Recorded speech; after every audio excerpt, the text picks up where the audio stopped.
Bonjour tout le monde. Je vous filme ça directement du Mexique. Ça fait 5 mois et demi qu'on est installé au Mexique. On est pratiquement sur notre retour pour revenir à la maison le 15 de juin. Et puis, j'en profite ce soir pour vous faire un petit montage vidéo qui va parler un peu du Side Mount Liberty et comment je prépare ma machine lorsque je vais plonger pour faire soit du cave dive ou peu importe le genre de plongée que je vais faire, mais quand je prépare ma machine, à quoi ça ressemble. Il y a des gens qui peuvent penser que c'est compliqué, il y en a qui vont penser que c'est facile. Je pense qu'une bonne démonstration va vous aider à comprendre un peu qu'est-ce que je passe à travers lors d'un montage. En ce moment, elle est dans un état où chaque pièce est séparée. Je parle de pièces majeures comme les cylindres, la canne, la tête, ainsi de suite. Donc, je vais essayer de vous démontrer dans la meilleure de mon possible qu'est-ce que je passe au travers lorsque je vais plonger, que je dois monter ma machine de zéro. Mon scrubber est complètement vide. Donc, je vais vous montrer comment est-ce que je fais mon pactage de cannes, ainsi de suite. Et puis, on va voir ce que ça donne. Donc, j'espère que la vidéo va vous plaire. Puis, si vous avez des commentaires, laissez-les dans le bas de la page. Merci. Donc, la fameuse canne du Liberty que voici, c'est la pièce qui finalement contient votre scrubber, votre soft-nolim, qui vous permet d'enlever le CO2 de votre air lorsque vous plongez en recyclage. On va mettre ça là-dedans et puis après ça, on va insérer cette partie-là là-dedans. Ce qui va en premier lieu, dans le fond de la canne, ça se trouve à être ce qu'on appelle le water trap. C'est pour faire sûr que l'eau, une fois qu'elle va entrer dans la canne, qu'elle ne ressortira pas. Donc, il y a un joint torique, un O-ring ici, qui va faire que ça va être salé au fond. L'eau va tomber et va dégoûter à l'intérieur du trou, va se retrouver dans le fond de la canne. Et puis, si on essaie de renverser le processus, bien, ça ne fonctionne pas parce qu'il y a un genre de trappe qui permet à l'eau de rester dans le fond. Donc, je vais aller installer ça confortablement dans le fond. Prenez note que j'ai bien graissé mon ring avant de l'installer, m'assurer que c'est étanche. Donc, prochaine étape, je vais remplir ma canne avec le disséquant. Donc, au Mexique, très dispendieux. Ils vont vendre du soft nolim le prix va varier entre 270 et 320 dollars à peu près US, qui veut dire une énorme différence avec le prix au Canada. On vend ça, nous, normalement, je crois, c'est 200 dollars canadiens. Donc, ça vous donne un aperçu à peu près combien ça peut valoir. Par contre, c'est disponible. On va en trouver à tous les endroits où est-ce qu'il y a de la plongée cave. Donc, c'est pas un problème de la trouver, c'est juste que c'est dispendieux. Donc, je vais commencer par remplir un tiers de mon panier. C'est de s'assurer que c'est tout uniforme dans le fond. Et puis là, je vais tout simplement taper pour pouvoir faire en sorte que la compression du produit se fasse et puis qu'il va aller s'asseoir comme il faut pour essayer d'éviter des cracks dans la molécule. On voit bien ici que on doit remplir jusqu'à la ligne au minimum et maximum. On doit remplir sa canne jusqu'à ce que le niveau du produit soit entre les deux lignes minimum et maximal. Donc, on doit s'assurer que ça s'est respecté. Vous remarquerez, je suis pratiquement à la ligne minimum. Je ne prends pas de chance puisque le produit va se taper encore un petit peu plus. Je vais toujours en rajouter pour être certain que j'ai assez de produit dans ma canne.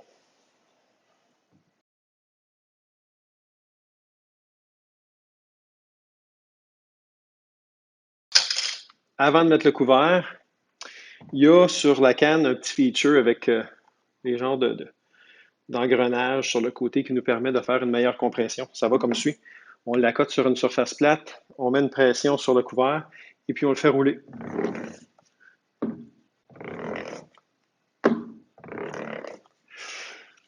Vous entendez bien le son que ça fait. Ça fait une vibration, ça fait que les particules de soft-nolim vont se coller un peu plus et puis ça compacte le produit un petit peu mieux.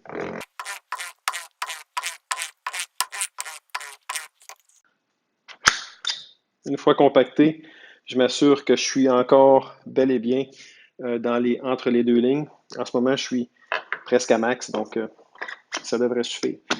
Je remets mon couvert et puis là, je peux mettre la tension avec mon petit C-clip, si on peut appeler ça de même. Et voilà, ma canne est prête à être insérée dans son réservoir. Et voilà. Donc, c'est fait.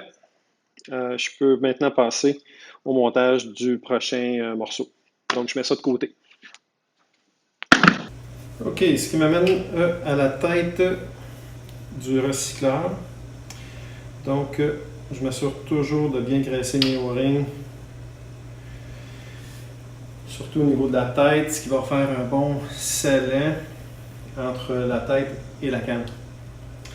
Donc, j'ai déjà pré-nettoyé toutes les grooves qui vont accueillir les joints toriques.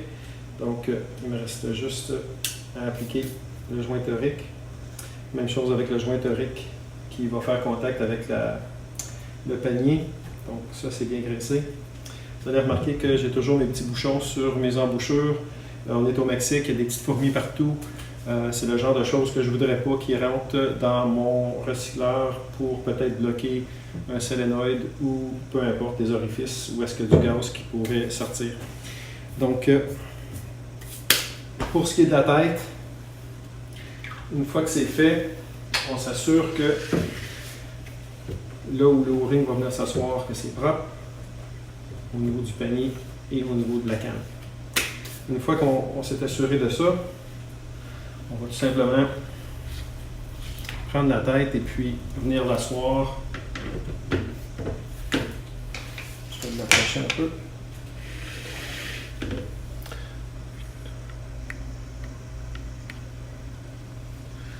Donc, on va venir l'asseoir sur la canne et on va tout simplement appuyer pour venir fermer l'orifice ici. Et c'est tout, c'est scellé. Prochaine étape, on va mettre les adaptateurs pour le side mount sur la tête du recycleur. On a des petits coudes comme ça ici, on s'assure toujours de bien graisser ces O-rings tout autour de ça. Et puis, on a des indications dessus qui nous indiquent quelle pièce qui va où. Ceci dit, ça dit Head Center, donc on sait que celui-là s'en vient s'installer au centre de la tête. Ça peut juste circuler dans un sens, donc c'est assez facile. Même chose avec l'autre coude, on s'assure que c'est bien graissé. Head rim, on sait que ça s'en vient s'aligner sur le trou. Ça clip, ça se tourne, puis ça, c'est ce qui va faire la jonction de mon contre-poumon sur la machine. Donc, une fois que ça s'est monté, on peut le mettre de côté. Je vais aller chercher le support qui est en titanium, qui va accueillir la tête et la canne du recycleur. On met ça de côté. OK, le fameux rack en titanium. Le rack inclut toutes les straps pour les courroies pour pouvoir asseoir le recycleur sur le support. Ça inclut les deux régulateurs et tous les boyaux nécessaires pour faire le branchement. Ça a l'air d'un gros morceau qui est compliqué, mais en fait, ça ne l'est pas. C'est juste qu'il est en morceaux, puis ça a l'air que il a l'air d'avoir beaucoup de travail, mais vous allez voir que ça se fait assez rapidement. Première étape à faire, ça serait d'asseoir le recycleur à l'intérieur du support. Donc, il y a sur le support deux petites grooves, si on peut dire. Je vais essayer de l'approcher. Il y a celle-là ici et celle-là ici. Ces deux grooves-là vont rentrer dans le recycleur. C'est ça qui va s'assurer que le recycleur ne bougera pas durant la plongée.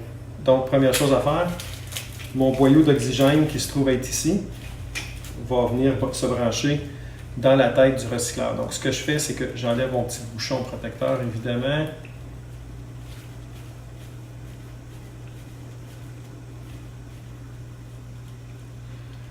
Et voilà.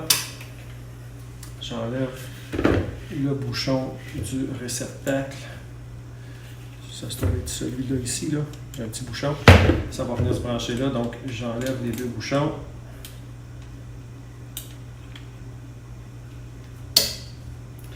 Et puis, je vais venir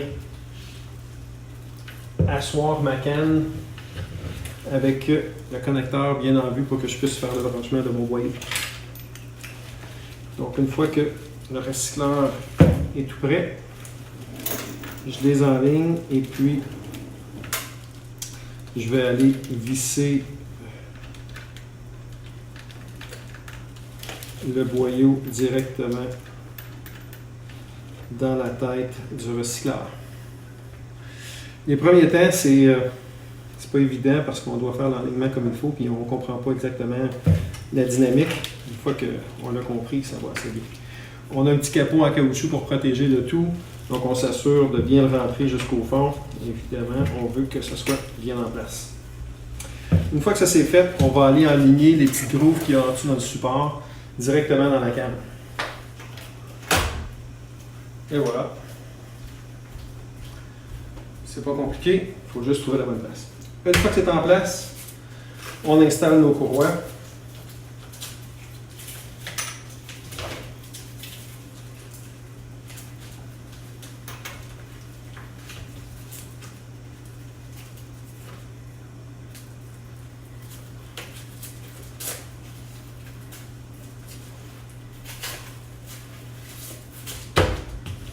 Une.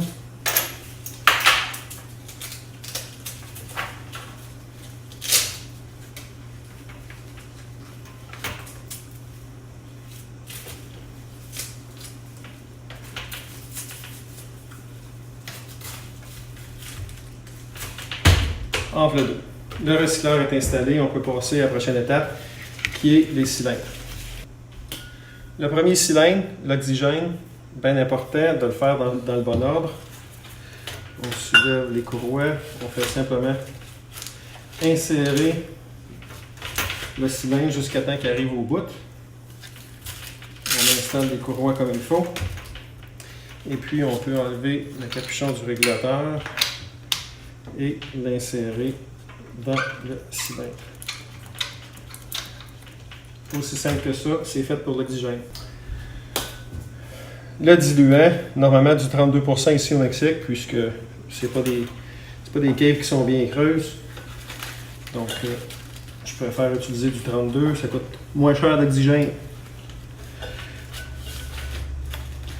Même chose, on insère le cylindre avec la poignée inversée dans l'autre sens.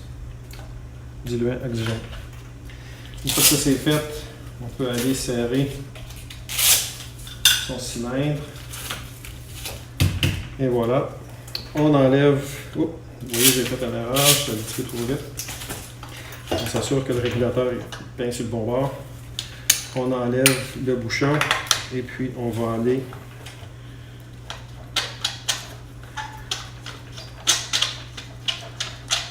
visser le régulateur dans la bouteille. Et voilà.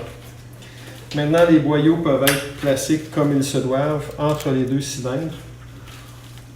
On a un endroit spécifiquement conçu pour ça, avec du petit velcro.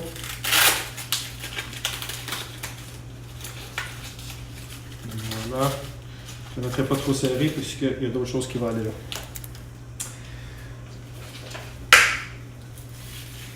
Donc, on a l'ordinateur principal et puis le heads-up display. Moi, ce que j'aime bien faire, c'est me laisser un peu de lousse, question de ne pas mettre une tension inutile sur le câblage. Donc, je vais tout simplement laisser un petit peu de slack ici, là, question que ça ne fasse pas un étirement inutile. Même chose avec l'autre. Et voilà, c'est fait. J'en profite pour enlever les petits capuchons de tous mes boyaux.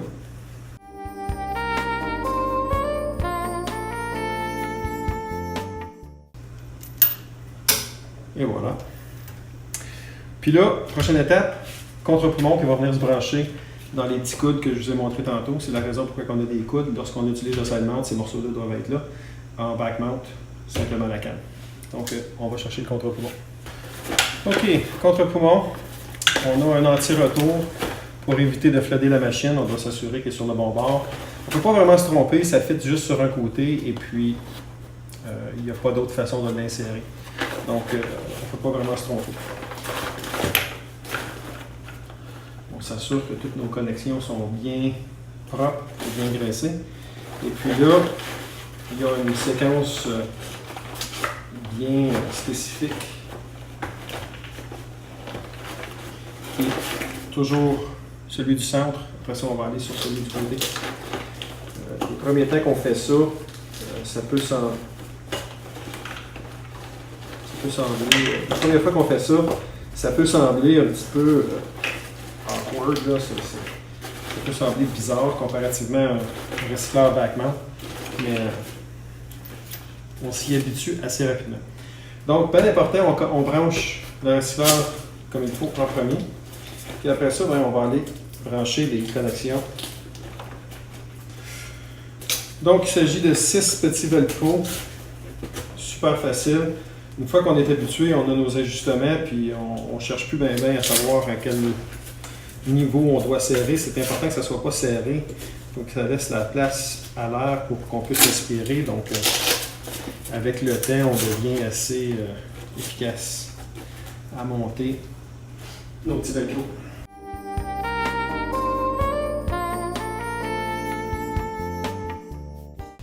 Et voilà, contre-poumon installé.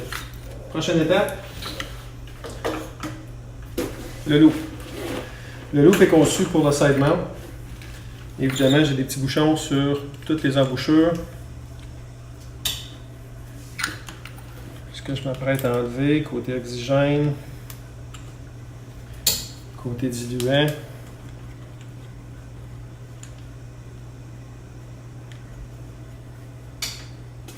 OK, on a un ADV qui se trouve ici. Super sensible, super efficace, avec une entrée pour le diluant. Donc, c'est la première connexion qu'on va faire. On va tout simplement enligner, on s'assure que tout est propre. Moi, tout est bien graissé de toute façon. Donc, on va enligner nos trous. On va rentrer ça, puis on fait le quick connect, tout simplement comme ça. Avant de brancher celui-là, bien important, on doit s'assurer que notre diluant est branché au niveau du ADV.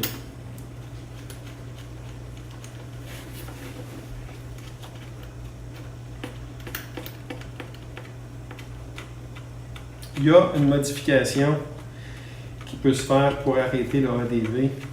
J'ai toutes les pièces. C'est une des modifications que je vais faire lorsque je vais revenir à la maison. Ça, c'est branché. Maintenant, on va aller brancher l'autre côté.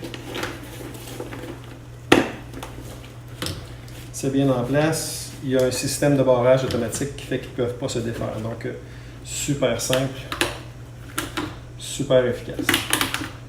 On a les fameux boyaux d'oxygène qui vont se rendre jusqu'au mouthpiece là. Et puis ça, c'est assez simple. Moi, j'ai plusieurs bungees.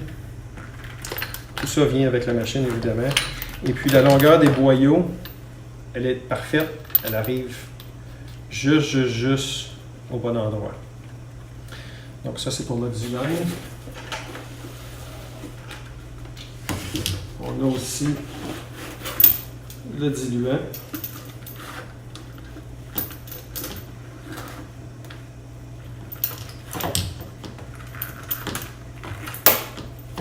Même chose, la longueur des boyaux est déjà préajustée pour le recycleur.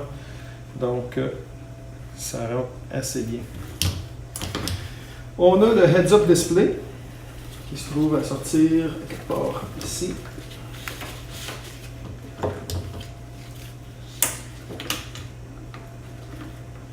On va repasser ça du côté de l'oxygène. Si vous voulez l'avoir sur l'œil gauche, passez-le sur le côté du diluant si vous le voulez sur l'œil droit. Moi, je l'aime sur l'œil gauche, donc je le fais passer sur le côté de l'oxygène et puis tout simplement aller asseoir comme ça ici.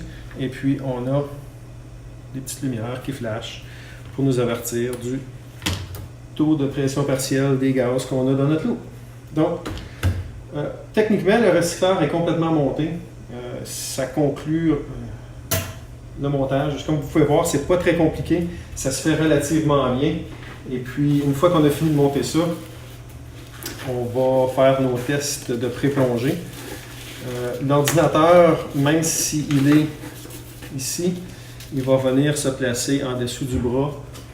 Vous voyez comme ça ici, là. Normalement, je plonge, puis j'aurai le mouthpiece dans la bouche.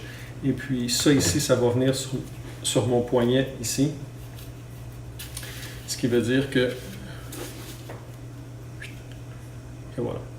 Donc, en side mount, on va avoir seulement un ordinateur au lieu des deux. On peut brancher les deux, mais un, c'est suffisant avec le heads-up display. Donc, c'est moins encombrant. Mais on peut faire les deux sont disponibles. Une fois que la machine est montée, c'est important de faire les tests de pré-plongée. Puis ça, c'est un des arguments qu'on voit souvent dans les médias sociaux. Les gens parlent comme quoi les recycleurs, c'est dangereux.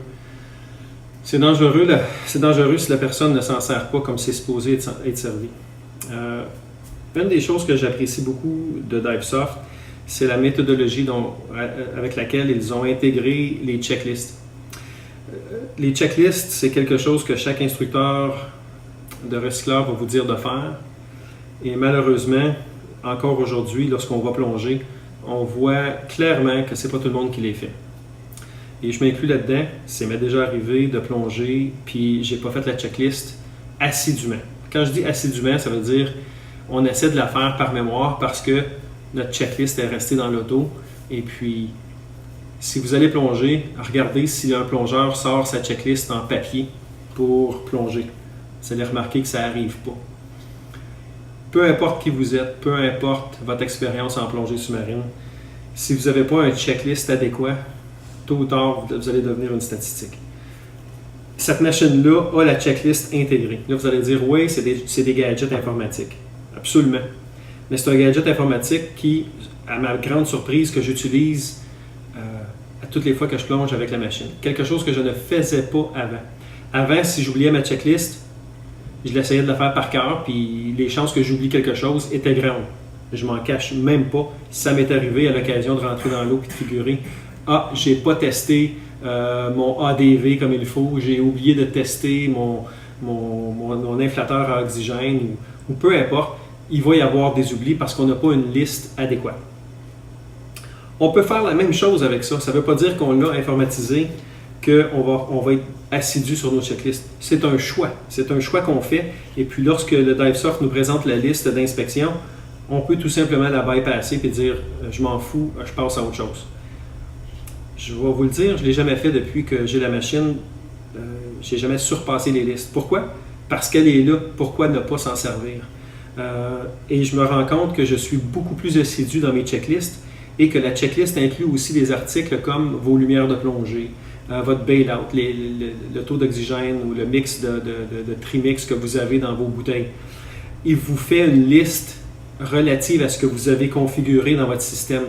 Donc, c'est une opportunité idéale pour s'assurer que, on a les bons mix. Ça peut arriver qu'on rentre dans l'eau et qu'on n'a pas inséré tous les bons mix de plongée dans notre ordinateur de plongée.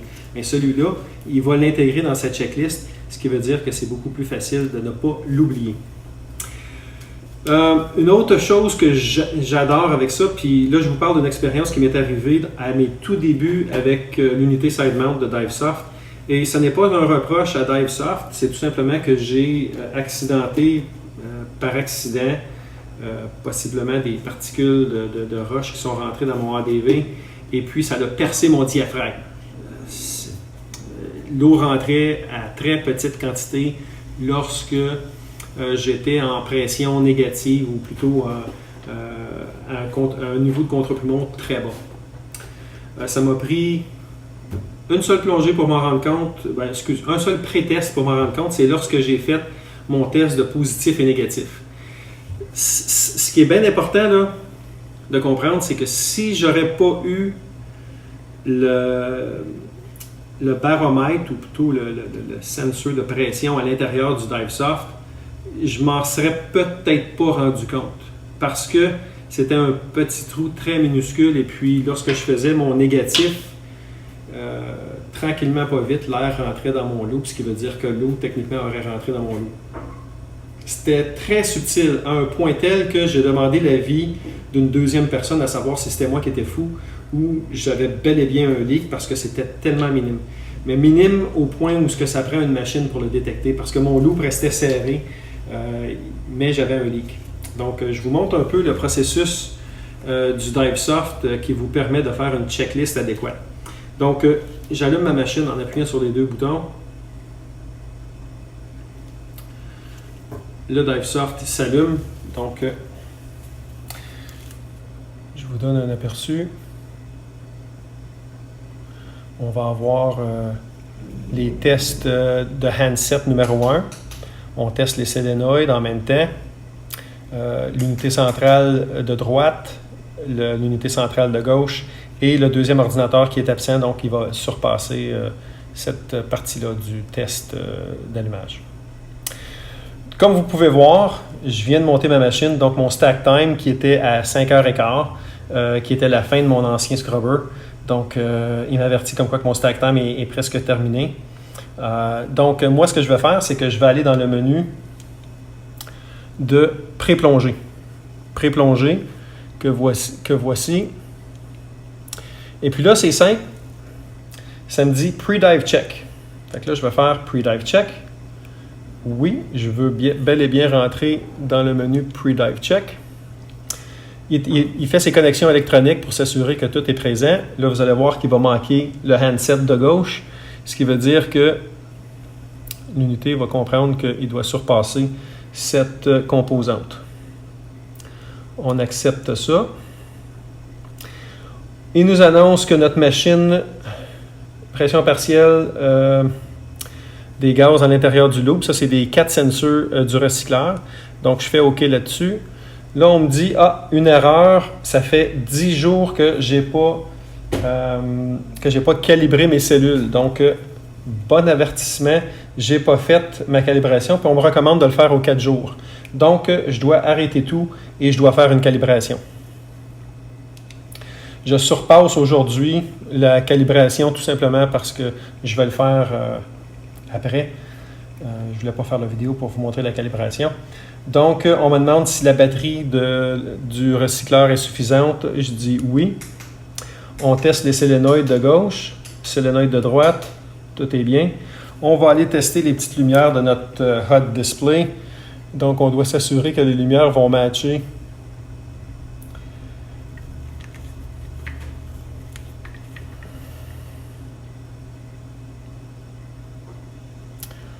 Donc, ça nous assure que notre HUD display fonctionne comme il faut. Donc, je vais accepter ça. Maintenant, on nous montre le LED qui se trouve à l'arrière du recycleur. Vous le voyez ici, il change du rouge au vert avec 3 intensités pour chaque couleur. Donc, on accepte comme quoi tout fonctionne bien. Puis c'est là que ça devient intéressant.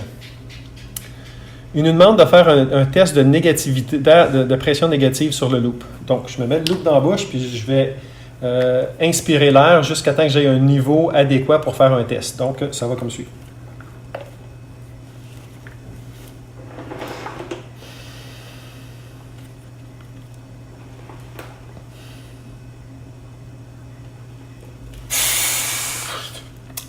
J'enlève le mouthpiece. Puis là, c'est important, pendant 60 secondes, il va y avoir un test à savoir si ma pression négative va varier.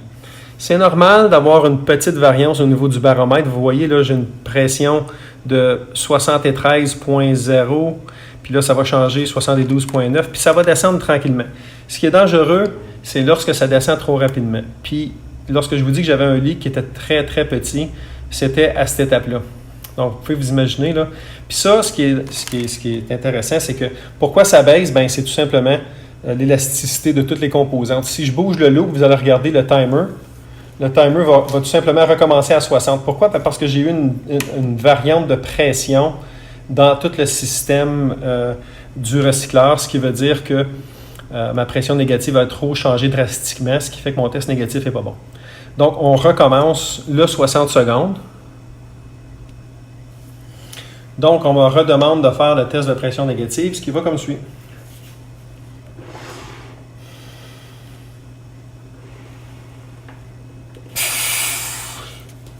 dépose, puis je ne touche plus à rien.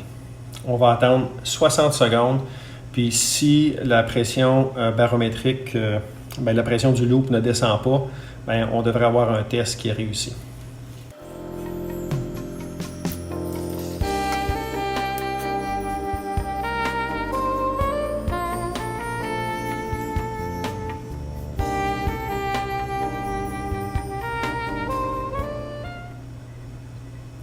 Donc, le test de pression négative est réussi, je l'accepte. Et maintenant, on me demande un test de pression positive.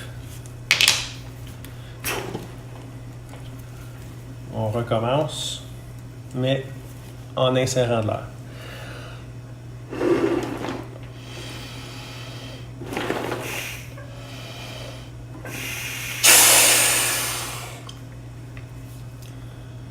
Notre test commence, 60 secondes, et puis, comme tantôt, si je bouge le loop, ça va faire un reset, puis je dois recommencer mon test parce que mon test de pression positive n'est pas adéquat. Donc, on ne touche à rien. On regarde le ballon ici, on voit bien que c'est bien gonflé. Donc, on ne touche à rien, puis on attend.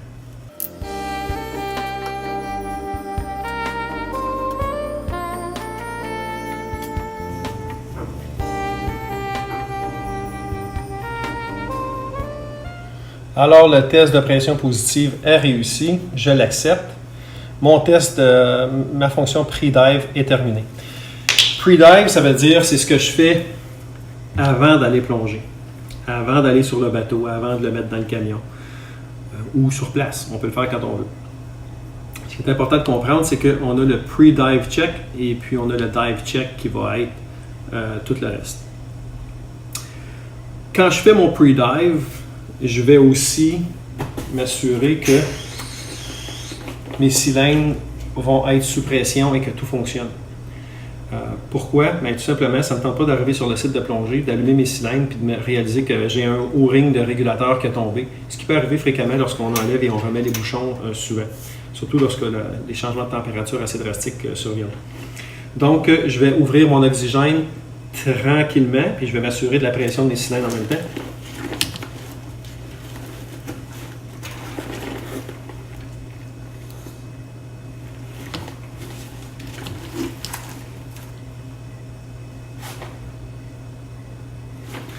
Donc, mon oxygène est ouvert. Je n'ai pas de fuite apparente, en tout cas. On va faire un test, un bubble check lorsqu'on va arriver dans l'eau.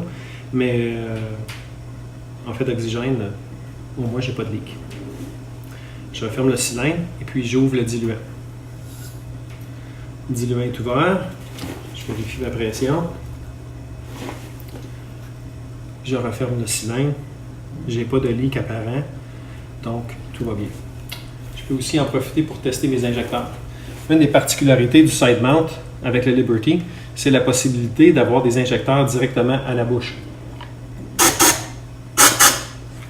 On rajoute du diluant ou on rajoute de l'oxygène.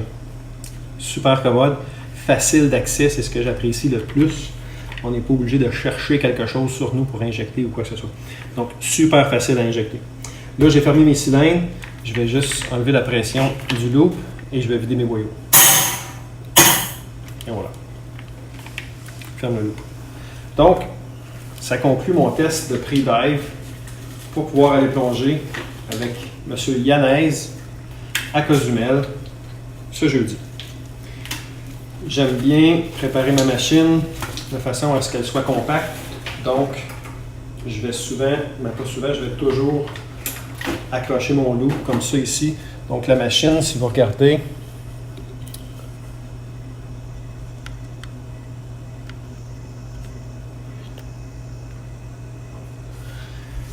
elle est bien compacte.